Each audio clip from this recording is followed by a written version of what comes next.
during this time, God is really testing my faith.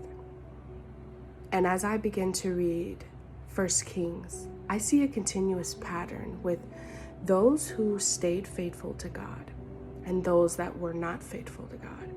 What happened during their entire lifetime?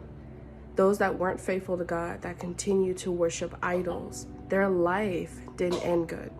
But those that were faithful to God, that were doing what he said, faithful, didn't turn away from him, didn't listen to what other people were doing, their life was good. They always succeed. They always had the victory. And that's one thing that we have to understand. As long as we are staying submitted to God, being obedient, doing what his word says, we will always succeed. We will always have the victory in everything. So even though I may be going through it as far as trying to find a place in a car, God is telling me, are you going to stay faithful to me through this situation?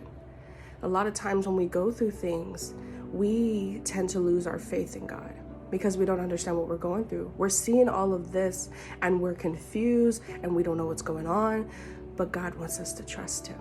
God wants us to stay faithful to him, no matter what happens, to stay faithful, to continue to be obedient, submitted to him, seeking him daily. That's what he looks for. And I love that about God, that he reveals so much through his word, that he's telling me this. And so I just want to tell somebody, are you going to stay faithful to God through your situation? Just as he's telling me, are you going to do it? Because we have to stay faithful to God. We're not always going to go through good things. We're not always going to have, a good life, right? We go through situations, trials and tribulations, but regardless, we stay faithful to our Father who is moving. And when we stay submitted, being obedient, not letting nothing turn us away from God, keeping our eyes on him, we will succeed and have the victory in everything. And that is always important to know. I hope this encouraged you just as much as it encouraged me. Love you.